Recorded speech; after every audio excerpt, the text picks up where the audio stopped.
Alright folks, I need to replace the line on this reel because I just don't have much line left. You can even kind of see the starting knot over here. It might look like a lot of line to you because it's close to the lip here, but actually it was, when it was full, it was all the way to the lip. This line came off of this spool here. This is DAIWA Presso polyester line. It says type E. I don't know what type E is, but this is 2.5 pound line, 150 meters. All of it fit perfectly on this shallow spool on a 2000 size DAIWA Theory. Unfortunately, I don't have any line left on the spool here to show you. But fortunately, even when used, this line shows the same numbers on the drag checker, so I can still show you how strong the line is, even though I don't have anything left on the spool here. This is actually my second polyester line. A few weeks ago I did a review of this polyester line from Varivas Master Limited, and I'm gonna leave a link to that review in the description box below. But basically I said that I like everything about this line except that it's kind of brittle and breaks kind of easy and unpredictably, so I wanted something that casts just as good and is just as sensitive but doesn't break so easy. The first thing I have to say is that the two lines actually look very different. The Varivas line, as I showed you before, looks very dry and plasticky and hydrophobic. The DAIWA Presso line actually looks and feels like your typical nylon line or one of these soft fluorocarbons.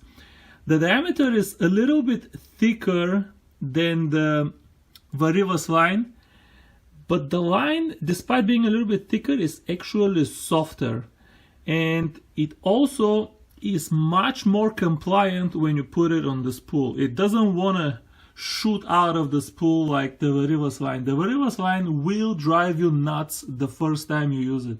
I don't care if you are experienced ultralight angler, the first time you use this thing, it will just drive you nuts.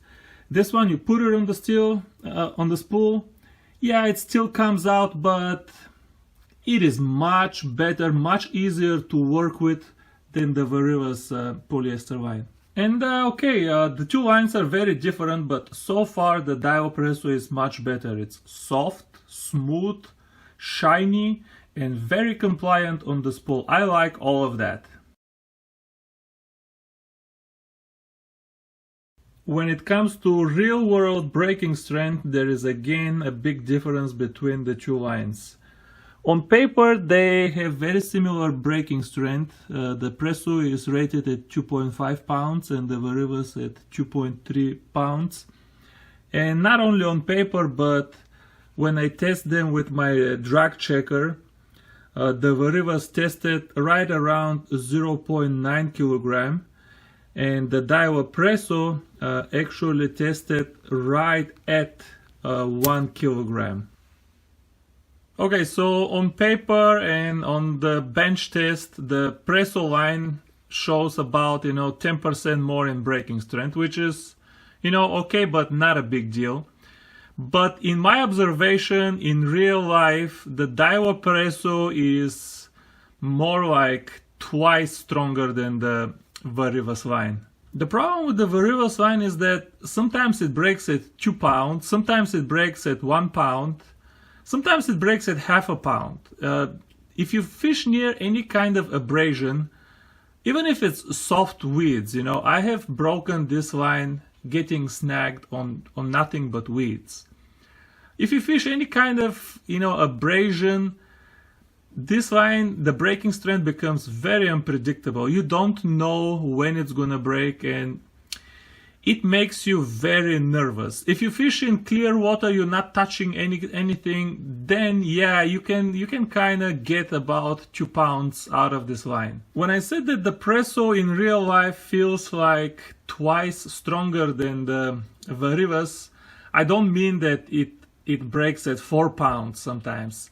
but it just always breaks at 2 pounds. I feel it's very consistent, very reliable, very predictable, very confidence inspiring. Even when I snag on a very hard brush pile where there is no coming out of it, if I drive around with the boat to the other side of the brush pile and pull from that angle, about half the time I've been able to recover my jigs. Something which I wouldn't even waste my time. I would never try with the Varivas line. Little by little, my confidence in this line grew so much that I started flipping, larger and larger crappie in the boat with it. And I flipped several 11 inchers, and I even flipped one 12-inch crappie with this line without any kind of issue in the boat. Watch this.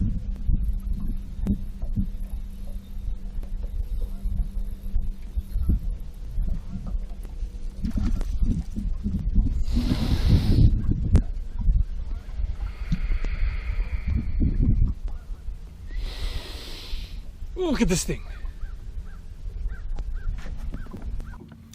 Look at this japanka. This is not a photo scam. This fish is side to side, 1 foot. A little bit smaller than the one I got last week, but damn.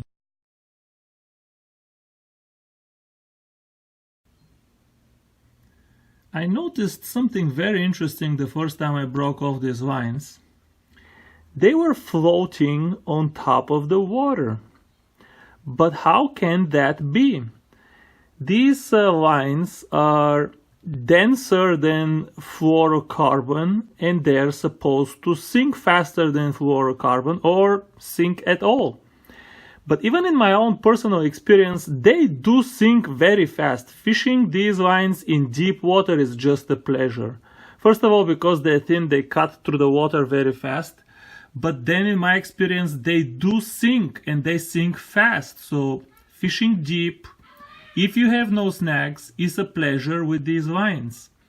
Why are they floating when I break them off and there is no more rig or rod attached to them? The answer, in my opinion, lies in the fact that both of these lines, I don't know if that holds for all polyester lines, these lines are hydrophobic. Okay, so when they are on top of the water, there are repulsive forces under the line. Okay, and because the repulsive forces are under the line, they're keeping the line on top of the water. But if you completely submerge these lines underwater, don't stick to my tweezers. See how fast they sink now. Look. They sink pretty fast. Okay? And that is because once they're completely submerged by water, now the repulsive forces are from all directions, and all repulsive forces cancel each other perfectly. And all that is left is the high density and weight of the line, and then it sinks fast. I thought that was very interesting, and it allowed me, after I break off, to be able to go and pick up the line with my hand and break most of it, or break it much closer to the brush line, so people who fish the brush line after me, don't curse me. Alright, so far everything I've told you about the DAIWA Presso has been pretty good. I mean, it is shiny, smooth, soft, stays on the spool really well, and it's pretty strong and pretty consistent braking strength. It's very predictable and confidence inspiring. So now let's talk about casting. Casting is one area where the Varivas line absolutely kills the Presso, and this is something that I can't even understand very well. Usually I'm pretty good at figuring the physics behind what's happening, like I showed you in the glass, so I can understand why that's happening, but why would line that is smoother and softer be worse in casting. And when I say worse, this is not, I feel it's a little bit more, maybe 5 feet more. No, this line will cast, I don't know, maybe 50% more, especially when I do these, underhand cast, like I lob the jig on top of I don't really cast overhand, I just lob it under. When I put this line on my trouser rod with the micro guides, it just won't cast. As a matter of fact, I've been swapping the 2 reels on my trouser rod, I don't know, maybe 5 or 6 times. I couldn't believe it, but this 2.5 pound line will not go through the micro guides of the trouser rod.